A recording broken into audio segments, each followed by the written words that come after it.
Welcome, everybody, to Den Excelsior, the mostly Marvel show. I'm your host, Ricky. With me, as always, Dennis, still with the mustache. Mhm. Episode 206, Avengers Infinity War. You did not mention the mustache last week. We talked about it. I think you talked about it before we started recording, but yeah. We're doing Avengers Infinity War. The best in Avengers movie? Oh, definitely the best Avengers Okay. movie, I think. Yeah, I was trying to figure out how to frame this movie is because I don't think it's the best Marvel movie. I think it's the last Marvel movie that's near perfect. You've been quoted on this show multiple times saying that was the peak. I put it in the thumbnail too. It was, and it is. It's not. We'll talk about it if it's still the peak.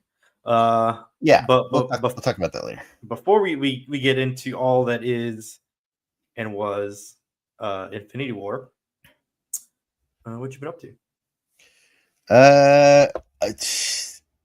I am so happy to be done with all the markets and all the galleries. I've been is a big week pushing for my toy photography stuff. Mm-hmm. I have been it's occupied pretty much every day of my week since Saw your stuff. You've been out and about. I've been out and about. Yeah. So the day after we went to wrestling is when I started the push. So I had to go drop stuff off for 2 gallery openings on the Sunday after wrestling. And then I've been just prepping stuff for markets. I actually was a guest speaker at the San Diego Regional Center's Employment Services Conference. And that was pretty fun. That's been pretty big for me. They've been circulating a lot of clips from that interview, or I mean, not interview, that whatever you want to call it, the panel discussion. Mm-hmm. And then it was a really cool event because they also let us set up a vendor table, and they really wanted to incentivize all the people that were had their own micro businesses and stuff. So in order to get them really paid, they gave out special funny money to everybody who filled out a survey for the event, because they wanted to get feedback on the event too. So all you had to do is QR code, then you get $25 that are just not real money, only good there at the event, but it made people open their wallets a little bit more than they would, you know what I mean? And then what happens is at the end of the event, we collect all of it into an envelope, give it back to the coordinators, and they mail you a check for the actual amount that you paid. Yeah, that's an interesting way to. Yeah. So they basically paid $25 for people to do their surveys, but they also, paid you. Yeah, they also paid me for my product without giving a number, and you can decline to answer the question. Not necessarily the speaking engagement, but are the markets that you show your art to, are they lucrative? That one was. Okay. That one was lucrative. Yes. The other ones I've done, they weren't lucrative, but I try to look at them more as not just a place to make money.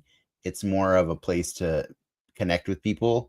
You know what I mean? Like a lot of the markets I've gone to, it's really fun because I get to meet people that are fans of mine that I didn't know, and so it pays in time. You know what I mean? Like I come back, my Instagram's more loaded up. My people are hitting my website. I'm getting requests for certain kinds of art commissions or whatever kind of things, speaking engagements are coming more and more. So yeah, it's all worth it, you know what I mean, even if it's not for the money necessarily. But it is pretty fun. And so I just finished my third one of the week today. I'm done. You're done for the year? I'm done for the year. Yeah. I'm done for the year. I went to 2 gallery openings over the weekend. I had a third one in LA that I did not go to. just because I'm not going to go to LA this week. It just wasn't happening. But yeah, it was really fun to go to the gallery opening, see my stuff on these walls, and see little red dots next to them because they'd already sold by the time I'd showed up. Mhm. And, like that's a cool feeling. And so people were asking me to sign my art and stuff. So like, yeah, it's taken off. It's pretty cool. It's pretty cool. So I've had very little time to do anything other than that. I honestly, like, I have so many action figures that I've received from Hasbro that I have not had a chance to open or even take pictures of. The only thing I have managed to do just to squeeze in some like rest and relaxation, aside from watching wrestling, because that's a requirement in this house now. I got Cosmic Invasion probably Oh, I forgot about that game already. 5 minutes after we logged off last week from the podcast. And so it's cool. It's like if you like beat 'em ups, you don't. I don't. So don't play it. Don't play it. But the wife and I love it. We get to unlock characters, play with them, and she really likes Venom. His animations are cool. The stuff he says is funny. It's cool. We are Venom. Yeah, it was like 20. You told me it was like 30 something, but it was $27 on PlayStation. Oh, there you go. So yeah, that's what I've done. That's pretty much it. Like that's everything in my whole week. And then somehow I found time to squeeze in Infinity War yesterday. Like I did that while I was folding zines. I made a new zine. Yeah, it's a Deadpool zine. Oh, I was like, when will we see the debut of your zine? Well, the market today saw the debut of it, but I'll figure out how to. I'll put it on Instagram in a way that is digestible, because without the folding part, I have to cut it up into chunks to make it legible on Instagram. Yeah, so yeah, I'll do that. What about you? I'm hoping you've done more fun stuff than I have. Yeah. My parental was in town again. So I was actually in San Diego for most of the weekend. I'm trying to think what we did. We did of note, we went to the Christmas parade in Chula Vista. Okay. It's always fun. I got to hang out with both of my parents at the same time. That's an interesting endeavor. But that parade sucked. I you know what? I'm gonna say I don't want to go to any more community parades. Okay. I want the spectacle. I don't want a bajillion kids walking out of formation. That's not impressive. He wants high production value. What can I say? And I mean, you did just come off wrestling. It's a little hard to. Yeah. I mean, like you came off a PLE from WWE, so you can't go to like backyard wrestling now, right? Like that's like you can't do that. Yeah. You say that, but like I know me and you feel the same way about like Comic-Con. That's the PLE of I guess San Diego Comic-Con is the PLE of Comic-Cons. Yeah, it is. I will still go to a smaller one though and still have fun. I think that's the difference. Like I still think Comic-Con's the best one, but it sounds to me like you can't have fun at a non-Comic-Con. I can. I'm there less. You know what I mean? Yeah. And then I'm trying to think what else. I went to Soto Fest in North Park on Sunday. That was fun. I got to eat a lot of chili. That was actually kind of so. Have you been there? You know what that is? No, I don't. It's Explain. It's a community festival in North Park, where it's a chili competition, but not necessarily like randos making chili. It's different restaurants within the community or within San Diego make a crazy chili. So like the seafood restaurant has a seafood chili. The crazy butcher shop has a crazy meat chili. But anyway, it's a neat way to just sample chili. But as part of the gimmick, right, when you sign up, you get like a little paper cup, and you reuse the same paper cup to get your little scoops of chili. Or you pay the fancy ticket, and then you get like a little mug that's branded. Again, same idea. They put the chili in the mug. Mm-hmm. But also, in this community, there is a ceramics shop, and ceramic shop was opened during the Chili Fest, and they What were was the selling ceramic like shop name? that. I don't know, but they were selling bowls, bespoke chili bowls. Oh, that's So I'm cool. like, if we're That's gonna do this awesome. Chili Fest, we gotta look cool as fuck with our fancy chili bowls. So we were able to go in there and we bought. They were B tier ceramic bowls. Like, I not love, I'm not like dissing the quality. Like they I were love the specifically tears. discounted because they had like slight imperfections, but Oh, okay. I got yeah, you. but like wabi sabi, I think they're Mhm. beautiful. But it was a nice moment to be out in the community and have chili from different restaurants in our little bespoke bowls. And That's cool. it was a weird thing I never thought I would do with my dad. And I'm glad he had a good time Yeah. too. It's very, very artsy events, all things considered. And then I went to Kobe swap meet. By the way, I Always a don't great think time he would have there. liked. I don't think he would have liked the gallery that I did in La Jolla. So it's better. Good call that you didn't come. Yeah. Yeah. Kobe's. Kobe's. Found some great stuff at Kobe's. Not a lot of legends at Kobe's, like Marvel Legends. No, I wouldn't want them anyways. They're in the sun. Yeah. Nah. Yeah. I don't And like then buying toys that have been in the sun. they're like My they're not toys, they don't fade, do they? they fade. I mean, people have tents. They're not like just sitting in the sun. Fair, but sometimes they're in the sun. No. They're in the sun. Did that yesterday was a sports day, so we're watching live sports all day. Did that include wrestling? Did you watch wrestling? I did not watch wrestling, but we do have a evening planned or afternoon planned this Saturday. We have carved out time to watch John Cena's final event. Nice. We are You both wearing the actively shirt? excited. Wearing the shirt? I will wear the shirt. I will wear the Nice. shirt. We will have the wristbands on. That's cool. Have you been watching Pluribus? I have Pluribus? No, I have not. Pluribus. I have not had time. Yeah. The only things I've watched besides wrestling have been the things that I had already committed to before all the markets and stuff. So Welcome to Derry and Smiling Friends. That's and the Chair Company. There is a Cena moment in Pluribus.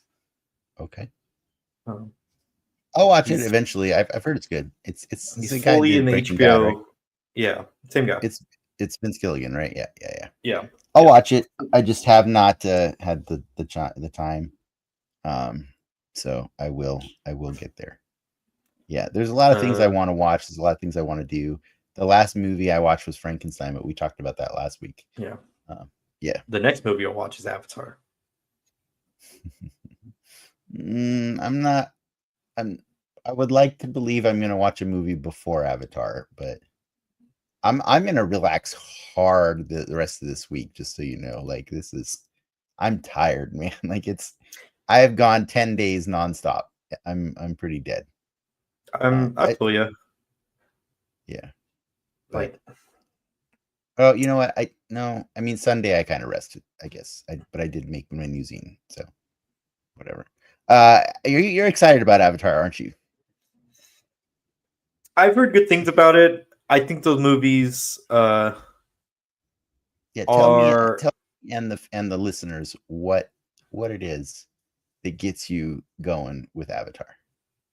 I think a lot of the tech behind what they're doing. It is impressive, but I think it's only impressive because I take the time to watch like the behind the scenes to hype up.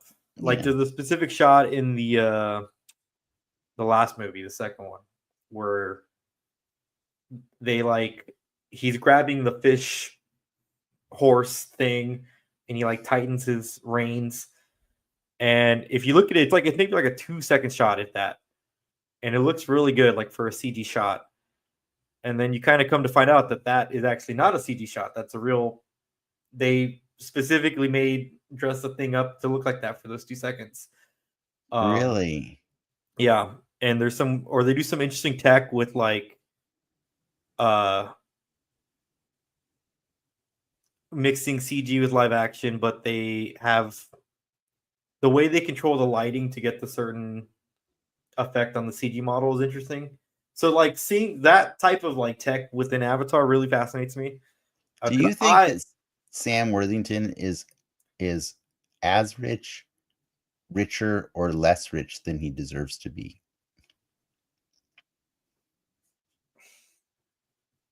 Are you applying? I think he's as rich. He's done enough, so he doesn't have to do anything else. Yeah, he has, and that's a good thing. That's a good thing because I don't want him to do anything else. You have to make a new terrible actor.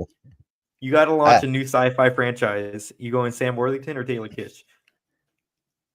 I would go Taylor Kitsch all day over Sam Worthington.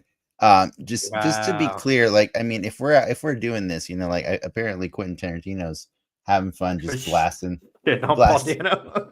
Not just Paul Dano, but he brought Matt Lillard into the mix. And it's what did Matt Lillard do to ever deserve that? We were talking about it at work because we were gonna make content around it, or like, and we were just talking internally, and they're like, we're team Paul Dano, and I'm like, I like Paul Dano a lot, but if I'm picking Paul Dano or Quentin Tarantino to align with in Hollywood, I'm picking Tarantino. I'm sorry. To do a line with? Like, no, to like if I had a project starring Paul Dano or a project with Quentin Tarantino, I would choose the Quentin Tarantino project. I wouldn't. I think that Quentin Tarantino is kind of a bitch. I think he peaked a long time ago. Mm-hmm. And I think that ever since he peaked, the only thing he knows how to do is make movies with historically hated individuals, and use that as like just like the backdrop for whatever silly, you know, like fantasies that he wants to enact. He does have a motif. He has a motif that didn't used to be his motif, and that's what I'm saying. Pre-Inglourious Bastards, that wasn't his motif. Do you know what I mean? Yeah. Like Pulp Fiction and Reservoir Dogs were worlds that he created on his own. Everything after that has been worlds that existed, and then he tilted them on their side to do something different with it. So it's just revisionist history, you know what I mean? And I think I stopped caring when it became revisionist history. I'm not saying that Django is a bad movie. I think it's a great movie. I just don't like that he needs to write movies to find excuses to use the N-word as prolifically as he does. Like it's a recurring theme in his movies, and it's like, come on, man. They can't all need that.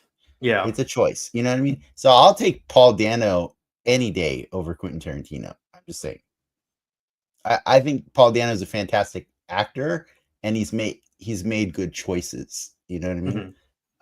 I also think that Matt Lillard is a great actor and makes good choices for him. You know what I mean? Like, I don't think the Shaggy train, and now he's riding the Five Nights train, dude. Yeah.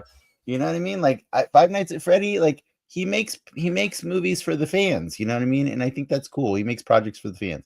So like I was only mildly joking about hating on Sam Worthington as much as I do. I think he's whatever. I think there's a massive amount of people that like Avatar, and he's a big part of it. You know what I mean? Sam Worthington knew exactly what he was as an actor. Yeah, he did. Exactly. So I'm not going to hate on that. Story that was going to be a Matt Damon role. You know that, right? Like, so it was going to be a Matt Damon in that role, and they offered him back end, and Matt Damon was like, nah. and he obviously very much regrets that. Matt Damon makes bad choices. Yeah, I think but I mean, we've learned that just right now. That's what we learned today on our show. Yeah, that's they're rough. they're. I mean, I like the Hollywoodness of any project, so it would only make sense that I am intrigued, at least in that aspect of what is now 2 out of the top 5 all-time box office. Mm-hmm. Well, But we're gonna talk about one of them today, right? yeah. I hope But I hope the listeners are ready for all of the Hollywoodness you're going to talk about, because you better come with it. Come prepared. Yeah, I mean, like, Nolan, Cameron, Tarantino. There are few directors who I will forever go see or make very strong attempts to go see their stuff in theaters. I think that I forgot to mention that I did play Yuki's Revenge on Fortnite, and that is a pile of garbage. Okay, it's crap. Like, so I think that says a lot about the caliber of Quentin Tarantino and what I think he wants to be relevant right now, and just us talking about him is actually he painted helping. himself in this weird fucking corner when he's like, I'm only doing 10 movies. Yeah, because now he's afraid to do the 10th one. Yeah, now he's at 10. He's like, well, shit. So he's finding like side avenues to like, well, this one doesn't count because it's like a he's like, I might do I didn't say I wouldn't do a mini series, or it's stupid. Or does he want to burn the last one on Star Trek, which he still I would love for him to burn the last one on Star Trek, because you know why? Like, it's someone else's IP, and I think there's a lot to be said about taking someone else's IP and crafting a good story within the established context and rules of someone else's creation. You know what I mean? Like, I think that's what he has not had an opportunity to do. And I think maybe it's because he's a little scared of it. I don't know. I'm not sure. I just know, like, to go out and just randomly start calling out like Paul Dano and Matt Lillard and Owen Wilson as the worst actors in Hollywood. Oh, I watched Stick on Apple TV. The golf, we finished that this week. The golf TV show. It's like it's basically, fuck, what was that? I forgot what movie. It's basically the same copy of, but Owen Wilson, aging golf star, finds a young golfer who he coaches to greatness. Okay, we've seen that movie before. We've seen that story. Yeah, it's a fun show. I like Mark Maron. Mark Maron's in it. Oh, I do like Mark Maron. Yeah, I'll check it out. Timothy Oliphant makes an appearance. Okay. So. All right. And you got me sold. I'll watch Stick before I watch Pluribus. Apple TV. I'll watch it. That sounds good. That sounds like an excellent show. All right. I think that we should probably talk about a little bit of news before we let you go to Hollywood on one of the biggest movies ever made. Let's do it.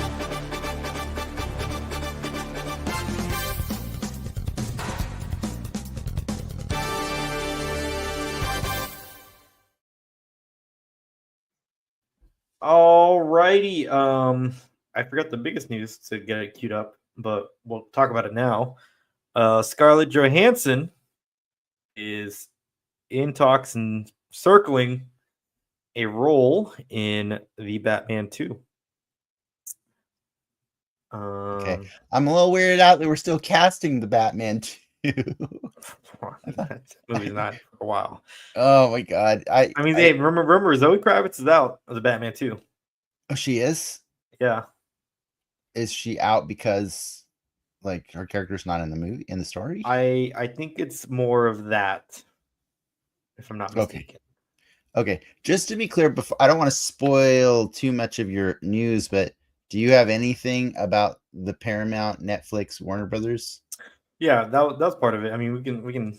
Okay, because on a scale of 1 to 10, how scared are you that all of the DC projects might not make it to the light of day depending on how things play out here? Scared. Am I scared? No, How concerned are you? I'm not concerned. I know a Are you not Batman will concerned? exist. Are you not concerned because you don't care if these specific things come out, or because I'm to say a Batman will exist? That's a different thing.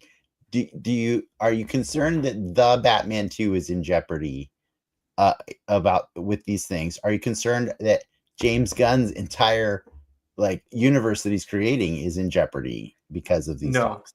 no, because look, if I would be more bummed if the Batman 2 didn't exist. Okay. But I'm in life. I subscribe to be happy that it happened, and not sad that it's over. Okay.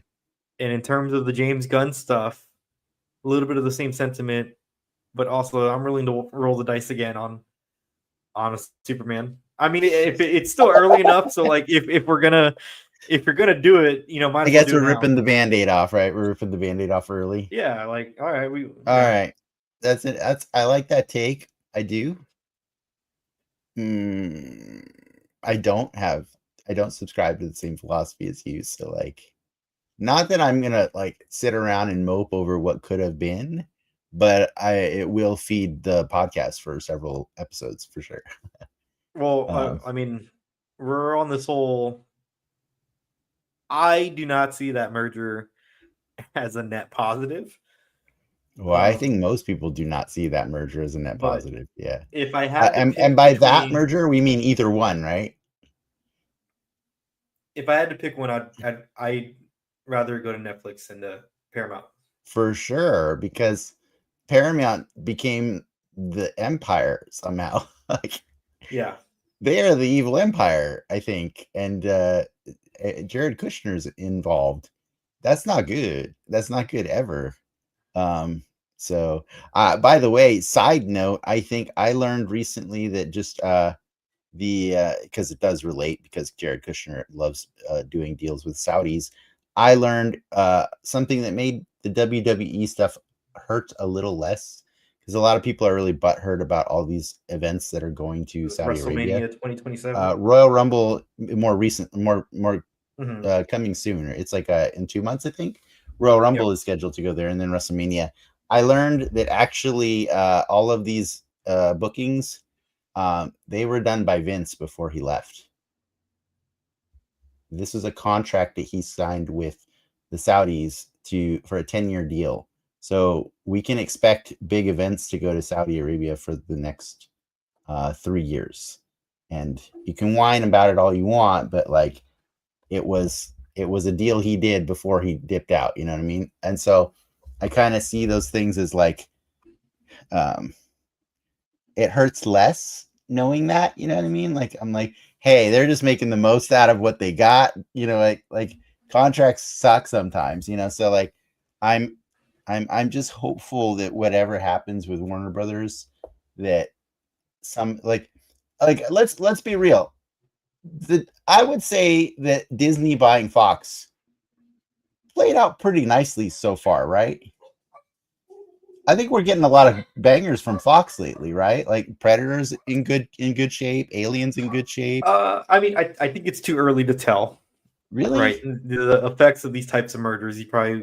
X-Men coming to the Marvel universe. We've already had them in Yes, Marvel. in the terms of the MCU, yes, it's a very good thing. I don't mean just the MCU though. You know what I mean? I think yeah. if Disney continues to operate as they have been, and still keeping Fox, I think they give a lot of grace and a lot of freedom, creative freedom to Fox, right? yeah, Fox is still relatively Fox when they and it still feels like Fox, right? Mhm. Yeah. I'm afraid for Warner Brothers in either scenario. Yeah, I mean, did you see today? I mean, we can talk about games because they got brought up WB Games Ooh. or WB Publishing, which does probably most famously the Batman games. Yeah. They also got Mortal Kombat.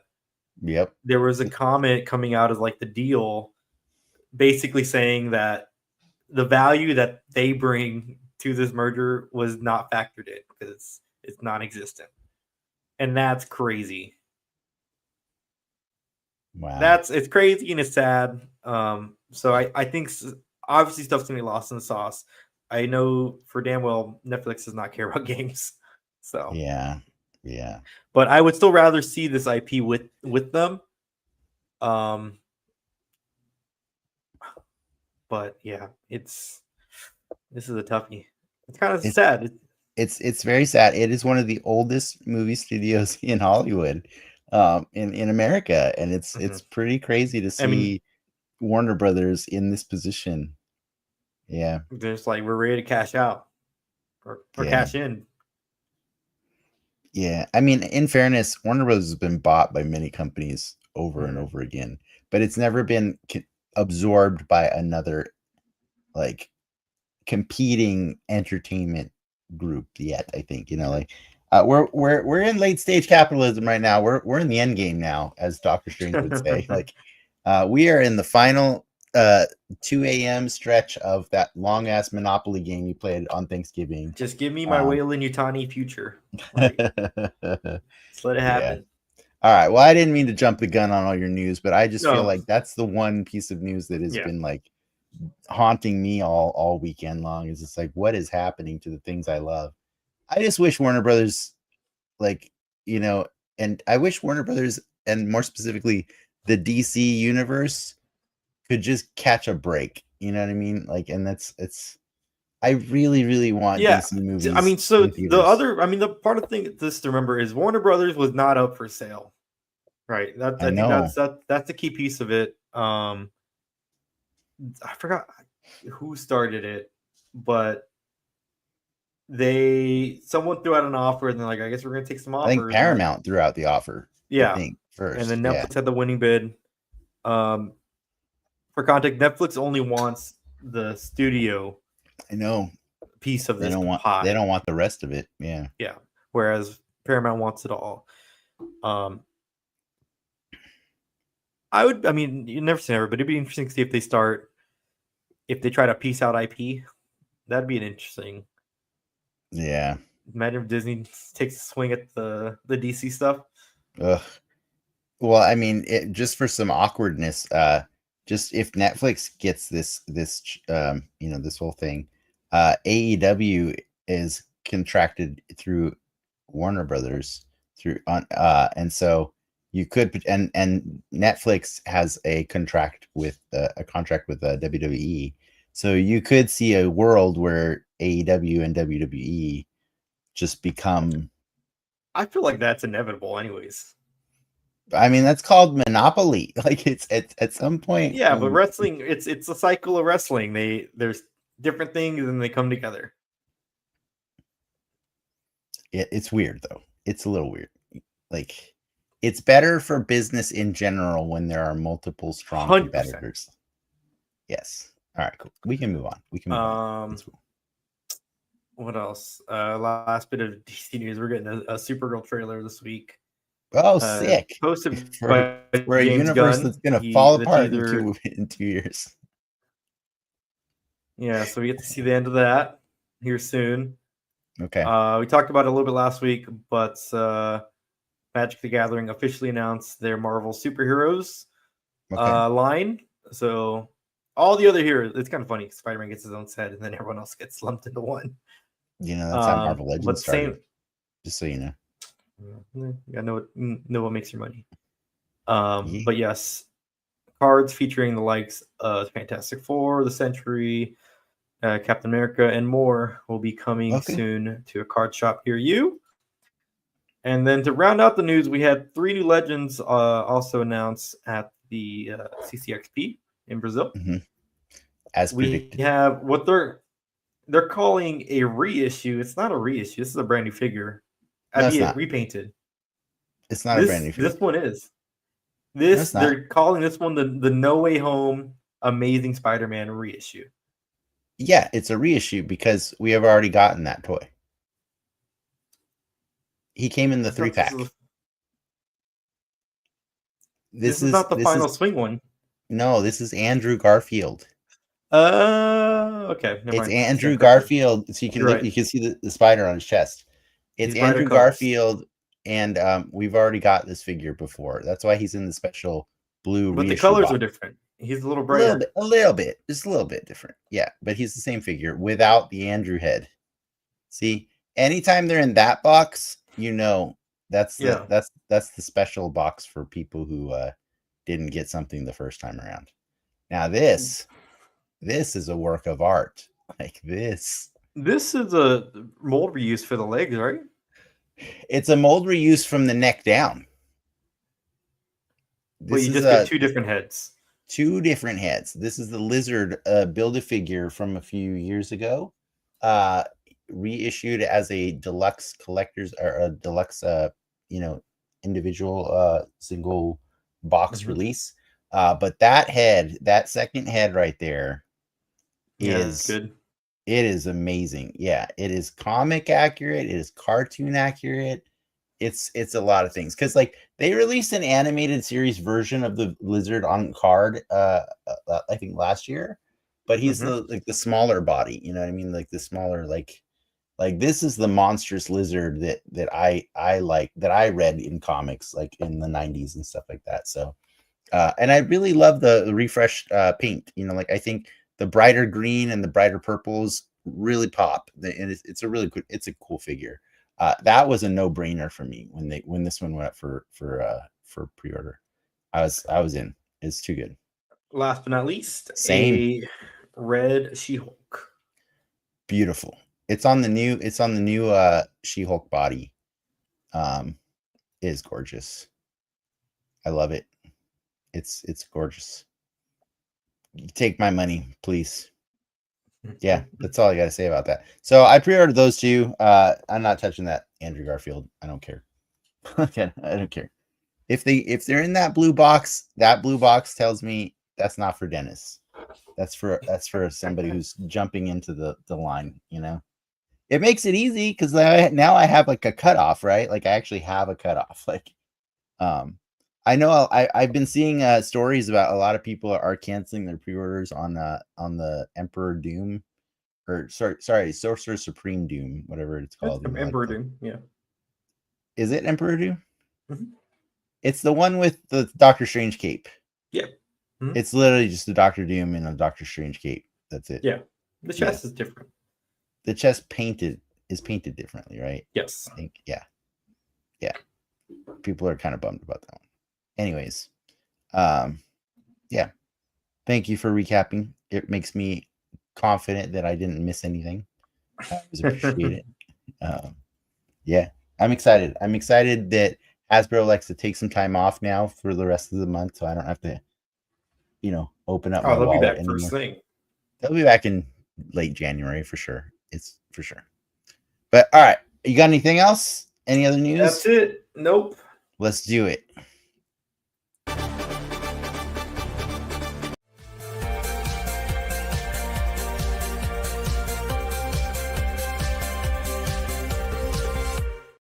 I had to keep you on your toes. Yeah, I see. Infinity War. Avengers Infinity War. Avengers Infinity War 2018. 10 Directed by the Russos, starring everyone who's been in an MCU movie. Pretty much, yeah, everyone. I don't think Happy's in this one, right? Yeah. He's in the next one. Yes, he's not in this one. Yeah, he's not. Neither is Ant-Man. Was that? Neither is Ant-Man.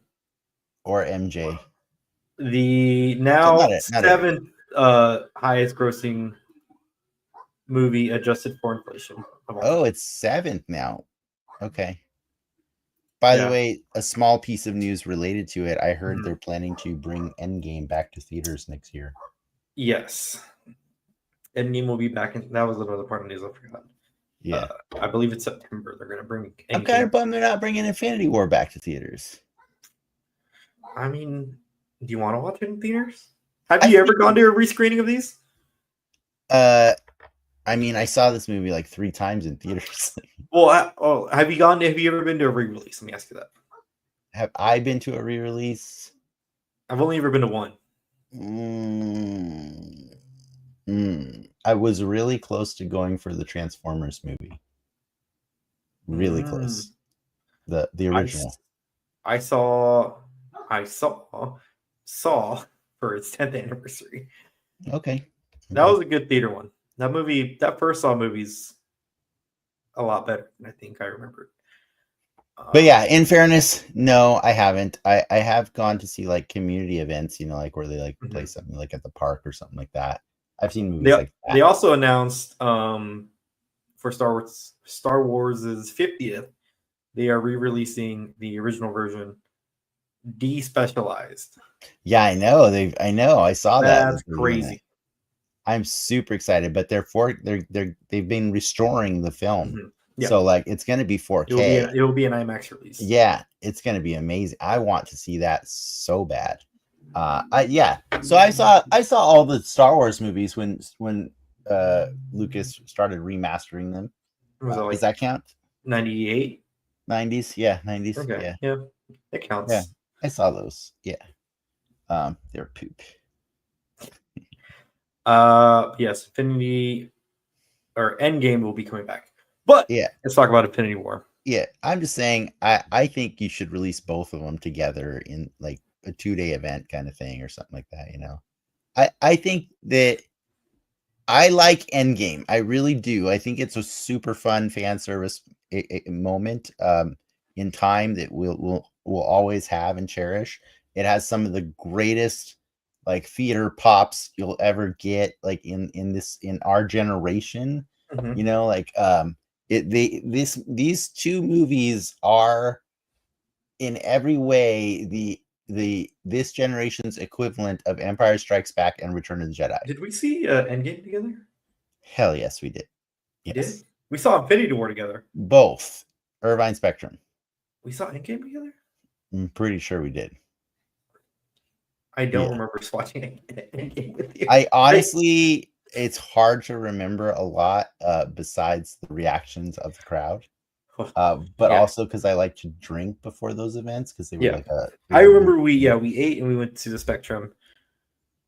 Shout out the Spectrum, one of the best movie theaters in Southern California. Yes, for sure. But yeah, I think for Infinity War, I think like I said earlier, like if Endgame is Return of the Jedi, or like at that spectacle of that grand spectacle of like the conclusion of like this epic story, then Infinity War is 100% the Empire Strikes Back, right? It's the part where of the story that ends for the first time on a down note, right? The only difference between this comparison to Star Wars is Star Wars only had one movie before this giant downturn, you know what I mean? Like, so we had 20, I think, or was it 18? How many was it before? It was a lot. It was a lot of movies. But superheroes always save the day and beat the bad guy. And it was crazy that we had that many wins before they finally had a loss. Well, I look at it from like another perspective where that was, and it's crazy to think about it because we haven't really gotten it, I guess, since Endgame.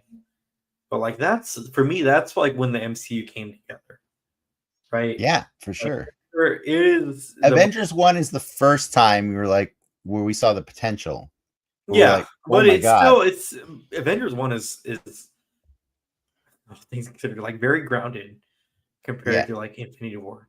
Like they're just like Infinity War is like they're not even phased by aliens at this point. They're like, fuck it, New York's like, damn it, it's happening again. Like New York's, they're like, you know what? Let's just go to Wakanda. I think Wakanda side quest in Wakanda. They're in shit, doing space shit. Can we do a tally? Is this the 5th or 4th time that aliens have interfered with Earth by this point? Do we count Thor? Yeah, we count Thor. Yeah, I count Thor. Okay, so it's like 6th time. Both Thor movies, both 3, Thor, right? The elves came in the second one.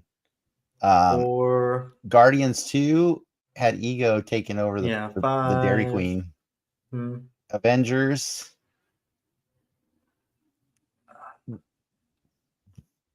Is that it? I'm trying to think of in phase 2. We're not even counting Agents of S.H.I.E.L.D. What do you have? What's in phase 2?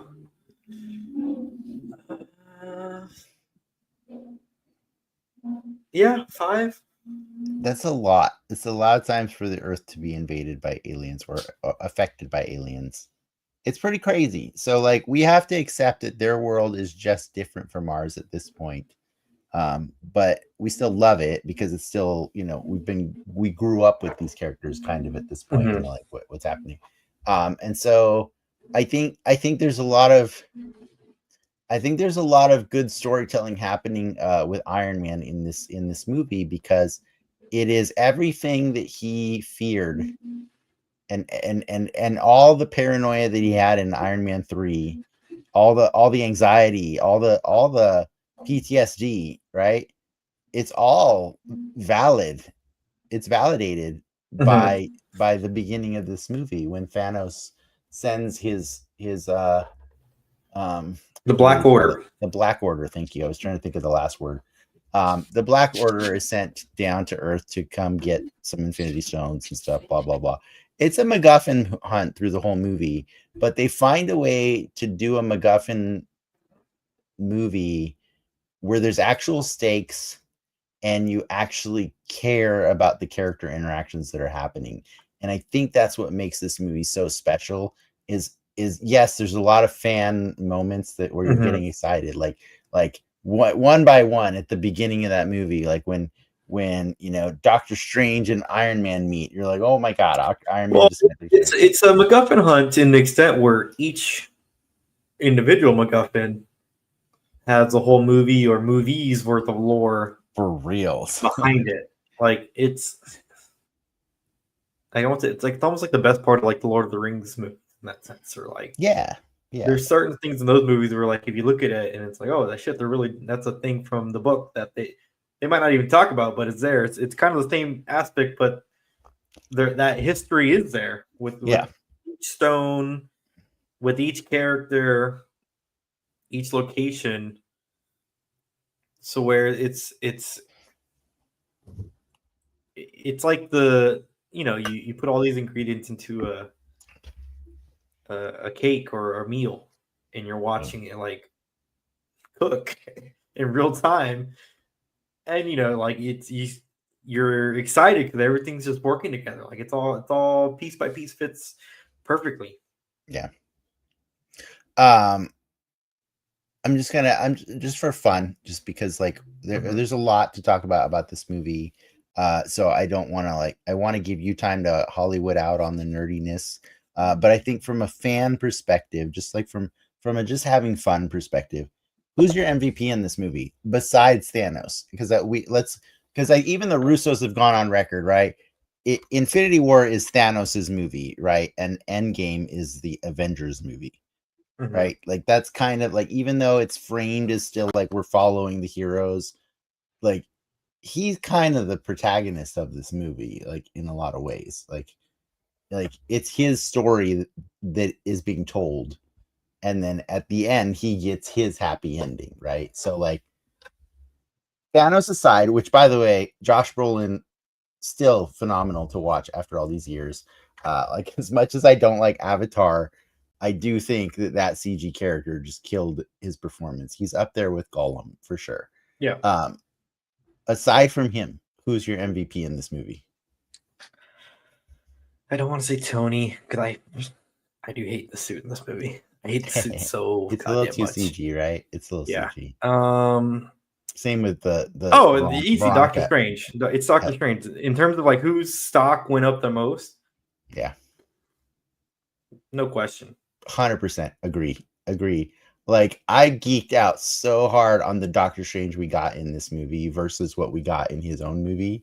And the implication is that he's been doing it for a few years, right? So he's Mhm. become one of the most powerful people, and he really does feel like the grown up in the room, like whenever the conversations are happening, right? Like everybody else is bickering, right? Tony's bickering with Spider-Man, he's bickering with the Guardians, which is great. Those are great fun moments to have. Like he's bickering with the Hulk, or Banner, whatever. But yeah, Doctor Strange really feels like he's the one person that understands the true stakes of everything going on, and he handles it with a lot of decorum, and Like, there's that awkward part where like, hey, okay, just to be clear, if it comes down to the time stone, you or the kid, I'm letting either of you die. And it's like, great, good moral compass there, but like he understands what's at Very stake, big picture. Yeah, that's Doctor Strange's thing, is he's always very big picture. And so I just thought they did a really good job of not just telling you that, but showing you. Like that moment when he's doing the weird freak out in the corner, like where a billion different heads are looking around, and because he's looking at the 14 million different possibilities of how this could play out. It makes me geek out even more to know that Benedict Cumberbatch had it in his contract that he's the only actor in that whole two movies that knew the plot of the entire two movies. He knew how the second movie ended, and he wasn't allowed to tell anybody else. But I think it helps really inform his character, because he has to believe that he understands what the outcome has to be. You know what I mean? And that's why he makes all the decisions he makes in this movie with the conviction that he does. Yeah, I mean, I think the underlying plot of that movie is like when he looks into the future, he's almost like, rightfully so, he's a different character after that moment. He's burdened. Yeah. He's burdened with that knowledge, but he also he has more respect for Iron Man and the Guardians, and for what they're doing, even though they're, some of the stuff they're doing is kind of played for like a farce. That those things need to happen in order for Endgame to happen, basically. And he like very totally. He changes. He's very different. Yeah. He's more somber when talking with the others, as opposed to being kind of more like standoffish in the beginning. Yeah. I think if I had a second MVP, it would be Captain America, because he's just consistent all the time. You know what I mean? Like, no, it doesn't matter what he looks like. It doesn't matter if he's got a beard, shield, no shield. I believe Chris Evans is Captain America, and I believe that Captain America stands for what is right all the time, and I think it was such it's such an awesome moment when he comes back in this movie, but then every scene he's in after that, it's just always like, nah, this is what we're doing because it's the right thing to do. Like I want to be like, guys, honestly, you should probably just kill Vision, because like that would save you guys so much trouble. But he doesn't even Vision was believe that. like, "Yeah, kill me." Yeah, exactly. But it's comic books, movies, and stuff like that. So we're gonna do this whole crazy thing that the third act ends up in Wakanda with Shuri trying to like save Vision from, like, so that they can safely extract the Mind Stone. And I it's all convoluted, but I think it's not convoluted in the worst way. I think they do a good job of explaining it and rewarding you for watching all the movies before, right? Because if you watch Black Panther only a couple months before this one came out, you are down. You are down as soon as they get to Wakanda. You're like, this is cool, Yeah, I mean, then they start doing all the crazy shit in Wakanda with the shields and stuff, and you're just like, all right. And Baku's there, and he's doing, I buy it. Yeah. But all right, like I know ball, so let's hear your most fun Hollywood behind the scenes kind of stuff that you got to share with this one. What do you want? What do you want to talk about? I don't think it's talked about enough about how great of a feat this movie and Endgame, because they did film somewhat concurrently, are to get that much talent into one place at one time. The I how it sounds without sounding. I'm at a point in my career right now where it's been reminded to me sometimes when we call meetings on how expensive a meeting is, right? And to think about that number on that scale is insane. It's insane. Yeah. And moving forward, for better for worse, we're getting Doomsday, right? There's a lot of issues and unexpected events that happen that are leading us to the movie next year. But it's often like asked, like, oh, why go back to the Russos? Because they're the only people who've done this successfully that have twice. pulled this off at this scale. At this scale. Like, Joss Whedon pulled it off, and he I will forever put Joss Whedon on the Mount Rushmore of the MCU for the behind the scenes people, right? Like, he made the impossible happen. Like, he really did. But he's also problematic, and so after 2 movies, one is not necessarily as successful. They had to go with the guys that did Civil War and Winter Soldier, right? You pay them with the blank check because you know the return on investment. Hell yeah. Hell yeah. It's almost similar as to like James Cameron with the Avatar movies. Like, shit, we're going on over 10 years with those movies, and we're just getting. But he pays himself. To the third one, you pay, but you know what I mean. Like, he has the pedigree of like how many of the top 10. Oh, for sure. He knows how to make the bangers in Hollywood, for sure. And you know, with Avatar, there's years and years of planning and technology that they just had to develop to even get those movies. Like, that man went to the Titanic and underwater for like 10 years just as a side quest. So when those movies come out, it's a spectacle for that reason. And I think the Russos are now up there for whether the product on screen is like the most like, I don't say culturally impactful, but that's not debating it too. Yeah, I think you probably want to say cinematic, but like, I think the definition of that word is changing, right? Like, it's like, cinematic means something different than it used to because of these movies, right? Like, it's like Martin Scorsese would argue that these are not cinematic works, like they are popcorn movies, like, but I understand what you're saying. Yeah, like they're delivering you have to a respect quality them for the Marvel the sheer, almost as if like launching a rocket, right? A lot of shit has to go right for that thing to go up in the air. Yeah, for sure. And then subsequently come back.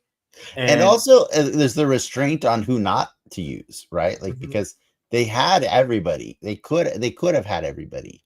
But they said, what's even better is if we keep a few of them on hold, and so that the next one has everybody, like everybody, you know what I mean? Like, yeah. And also, like, I think the balls to kill a bunch of them at the end of this movie is like, it's huge, because like, from a monetary standpoint, just alone, like, not even thinking about just the movie itself, but thinking about the meta.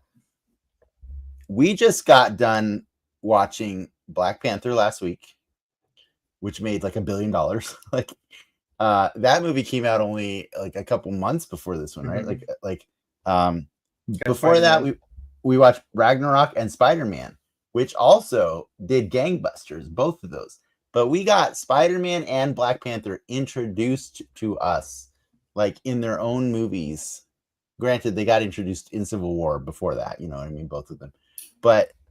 And both of their movies did so freaking well that, like, I don't think a lot of people saw it coming that they would both die in this movie. You know what I mean? And I did. Do you remember how much I wanted Spider-Man to die before we saw this movie? I needed it. And I needed it because, like, I wanted everyone else to know what it feels like. Because I've seen it happen in the comics, and it hurt. It hurt every time, like, it always hurts. Because I let myself be immersed in the story. I understand it's all playthings, guys. We're not here pretending that this is real. Like, I understand. But I do let myself immerse in the story, and I do think that Spider-Man is such an important character culturally that, like, it would break people to see him die. What I didn't know going into this movie is how important culturally Black Panther would become in the short few months leading into this movie. So that was a crazy 1-2 punch to watch them die. It's pretty cool. But I think that impact only helps the audience pops that we have, later when we get to the next one. But yeah, no, I just really dug that. So a weird fun trivia piece I was reading earlier is like Josh Brolin, because like they actually filmed this movie 2 weeks after Black Panther wrapped. So that's why like the Black Panther parts of this movie feel so freaking consistent with the movie before it, because they just had all the sets ready to go. All the actors were probably still dressed. They're like, oh, we don't need to change clothes for like 2 weeks. Like, no, but in reality, like all those actors didn't lose their timing. They didn't lose their accents. They didn't lose any of it, right? Because they went on like a tiny little spring break pretty much, and then got right to work again doing the same thing. So like I noticed that when I watched that movie is like the Wakanda stuff feels so incredibly consistent with everything that we just watched last week, minus the bad CG. Yeah, I think the CG is great for them in this movie. Not Bruce Banner in that. It's an interesting take because we'll talk about it next week when we talk about Endgame. Or no, 2 weeks when we talk about Endgame. 3 weeks. 3 weeks when we talk about Endgame. Because Captain Marvel's the inverse, right? Jeez. They filmed Endgame before Captain Marvel. Yeah.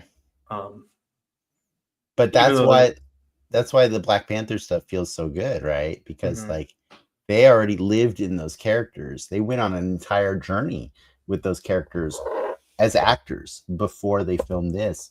They were ready to go. They all brought it. Like I feel like that entire cast of Black Panther actors just came ready to like play with everybody else in a really cool way. Spider-Man, he had to leave his supporting cast behind. Like pretty much everybody had to leave their supporting cast behind except Black Panther, right? He got Ned. All of them. Ned's in there for a second. For like a second, dude. But like seriously though, like Black Panther got his entire supporting cast minus Mom, right? Like, yeah, I think they're all in it, and it's really cool. Well, Everett's not in it, but whatever. Screw that guy, Everett Ross. Yeah, but yeah, I think it was a really cool thing to see them take this massive gamble with like. I mean, it's not a massive gamble, right? Like we already did Age of Ultron. It's still even if you don't like it, people like the idea of it, right? Like they like going to see the movie with everybody in it, right? Well, yeah, and it is, every Avengers movie teed up, right? Are all the toys going to be in this one? And I think to date they have delivered on each of those promises. Yeah. Which the cast list for Doomsday has already been announced, or a cast list has been announced. Yeah. And it's not everybody. So it'll be interesting to see, like, is that just a ruse, or is it really just these people? Mm-hmm. At what point does the bubble like burst? Right? They're the tipping point. They lying for sure. So I just want to talk really quickly about not the whole Black Order, but like a really unsung hero of this movie, Ebony Maw. I really love that villain because like that guy came out of nowhere and he really established himself as like the right-hand man of Thanos that we never knew about. Like he is like the top tier. Like this guy's got like telekinesis on lock. He's just like he doesn't even care about Doctor Strange. It was like the first time we saw someone else do magic, right? Like it was, and it's magic, he's doing something on a high level. But I thought his speeches were really cool, and like they really sold this whole like thing that like yes, Thanos has been just to be clear, Thanos has been doing this game for a long time. He likes to go to planets and say like, "Yo, overpopulation is shitty. We got to do something about it." Line them up, half of the population on the left hand side, the other half on the right. Kill one of them. Kills one side. He likes doing that. It's just the reason he wants these stones is because it's going to be so much more efficient. So then he can rest. He can just be a farmer, right? That's all Thanos wants to do is just live on a farm. I can't fault him for that. But Ebony Maw is like totally all in on this, right? He has drank the Kool-Aid. He is completely in. He's saying, "Oh my God, consider yourselves so fortunate to be blessed by Thanos visiting your home." And so he's just so all in and so committed to the job.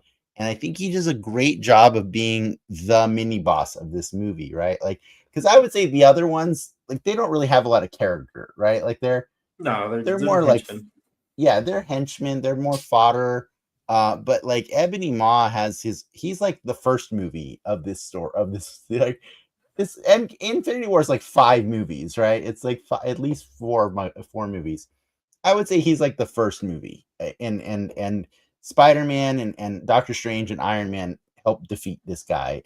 But I think one of the coolest parts, just because of like hindsight, is really cool. When he captures Doctor Strange and he's getting ready to torture him on his ship, I thought it was really cool and really meta that he explains the device he's using to torture Doctor Strange is he originally purposed for microsurgery. And I thought that's funny because it's like, he's using it on someone who famously has done all kinds of microsurgery. Like, that's literally his profession. The other thing that makes it funny is like he's going to torture Doctor Strange, but without knowing that Doctor Strange has probably lived an infinite amount of tortures in his life just at the end of the first movie.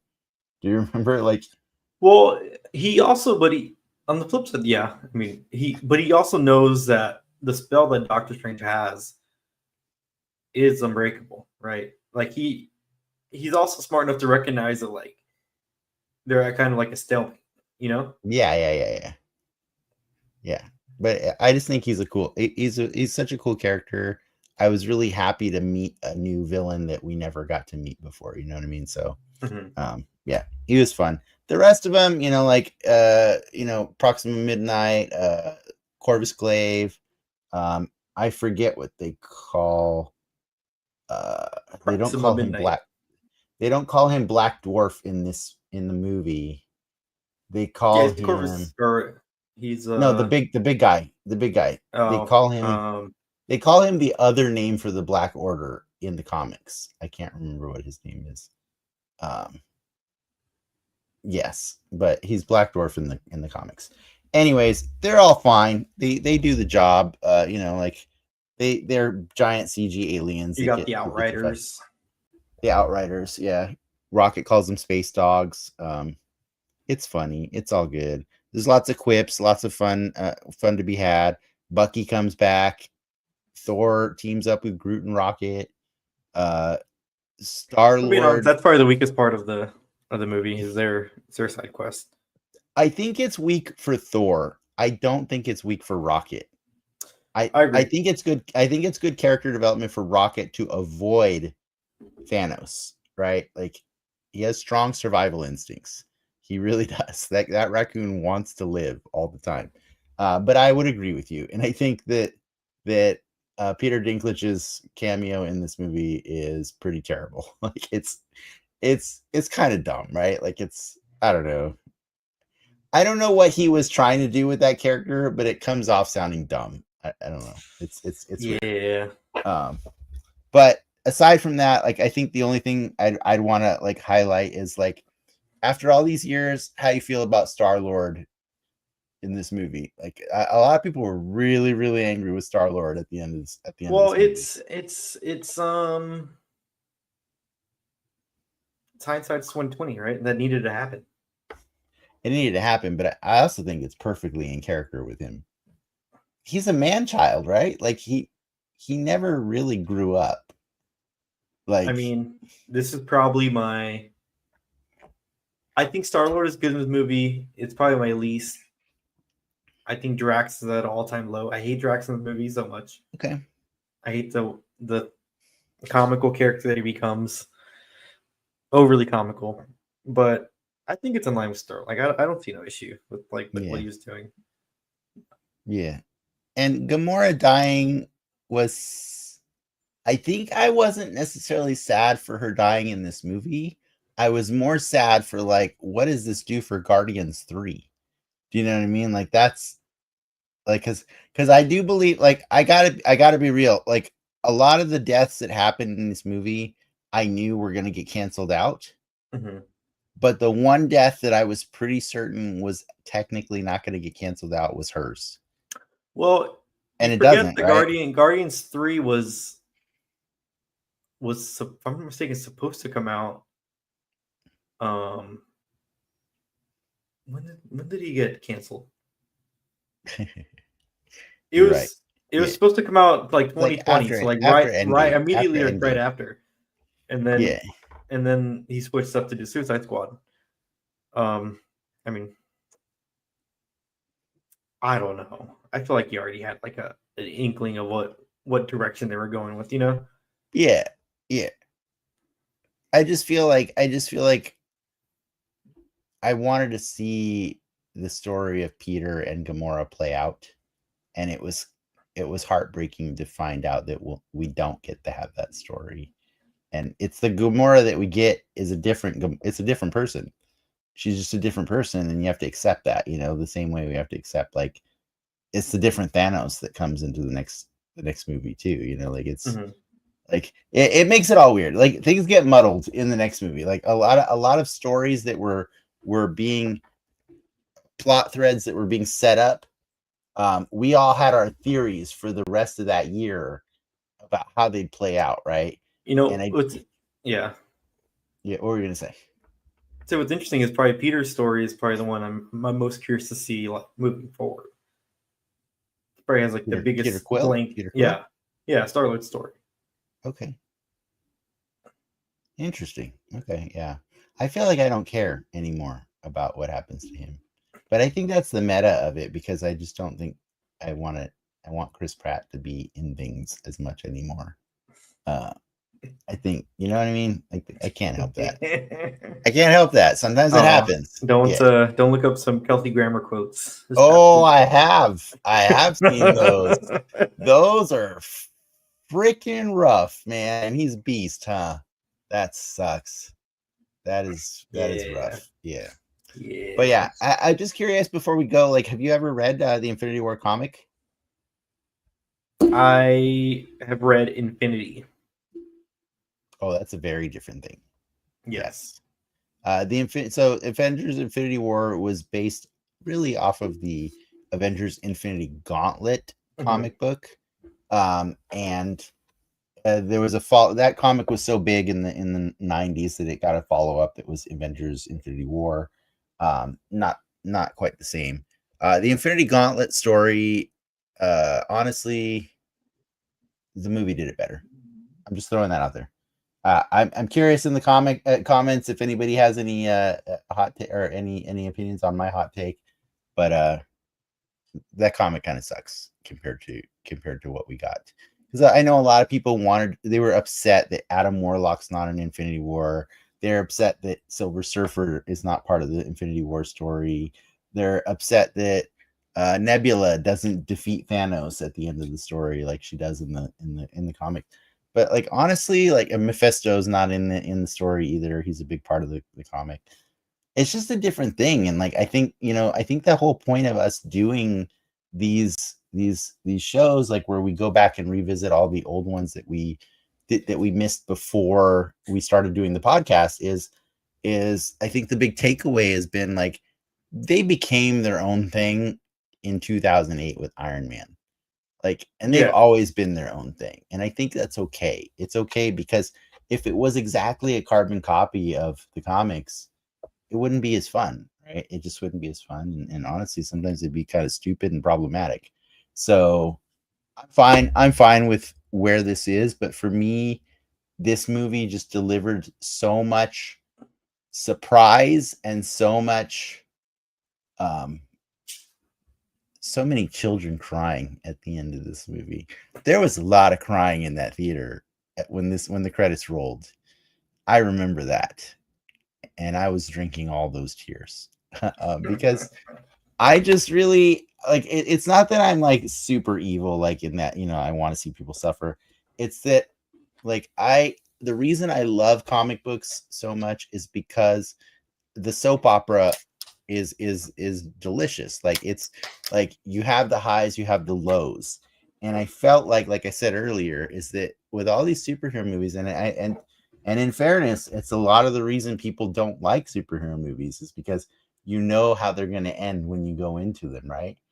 And I think that's why this movie was so cool and has never been topped, is because a lot of people didn't know how this movie was going to end. You know what I mean? Like, and it hurt a lot of people's feelings in a really cool way. But it's all in service to the next one, right? Mm-hmm. Like the next one is I will never say the next one is not one of the most satisfying fan moments that's ever happened in film, because it is, like, it just is, like, but it's because of this movie. Yeah, It'll be interesting for Doomsday to see, like, the big what if in that movie is Doom, right? I'm afraid that they're going to try and repeat the same cadence, right? Is Doomsday going to end on a low note? You know what I mean? Is that fun if it does it again? Is it fun? We know there's a Secret Wars out there too. Right. There's a whole other can of worms. It'll. Or can it find a way to end differently than Infinity War, where it's still satisfying and Doom still gets to create a sequel? There's a lot of variables, right? So, like that Right. variable alone, right? Yeah. Will it end? It's a new villain. How are they going to choose them? And Yeah. then you throw in, by the way, RDJ's Doom, which has other implications, right? On okay, are they gonna? Is it the same? Is it a Tony thing? Is it just a character thing? Like it's a variant. the variants. You go back into the Hollywoodness of all. Like you don't pay people that much money and not show their face. But then again, if anyone can convince RDJ not to do that, are the Russos. Yeah, I don't think they can. It's interesting. Yeah. But well, I had fun talking about Infinity War. I think I did enjoy this ride. It's a really long movie. I do think that now that we're so close to like revisit, like having recapped all the old movies that we never did, it ranks a little lower than it used to for me. Like just because, like, I think part of the magic of this movie is all the surprise, right, that happens in it. The plot itself is just like, this is the plot that needs to happen so that everything else can happen, right? Like you even said that, right? You're okay with Star-Lord doing what he does because he has to, so that everything else happens the way. And I don't think that's a good reason necessarily to enjoy choices of storytelling, right? I prefer like the Winter Soldier, which is just a cohesive story, or the Black Panther, which is just a solid story from beginning to end. Like this movie intentionally gives you a cliffhanger that you need satisfied. You need, like, people were pretty low after this movie for a while but they were also hyped at the same time because they needed the wrongs righted, right? Like after this is over, they needed to know how are the Avengers going to fix this, because I can't have, and it's kind of given away, right, that Sony was holding their breath as long as they could, but eventually they had to announce, so we're doing another Spider-Man movie, like they needed, so that was already kind of spoiled, right? Like, is because they couldn't wait any longer to promote the next Spider-Man movie that was already being filmed and stuff like that. Yeah, so it's kind of weird. But yeah, We can talk more about the meta of it all once we get to Endgame. But unfortunately, we got to bite the bullet next week and watch Avengers. Or I mean, sorry, Ant-Man and the Wasp. It is what it is, guys. Like, you're welcome to go watch it and talk about it with us. I'm not excited. Yes. It's not great, right? It's not Highs great. of highs and lowest of lows. Yeah. But tune in next week, ladies and gentlemen, as we wrap up this week. With that, true believers. Nothing.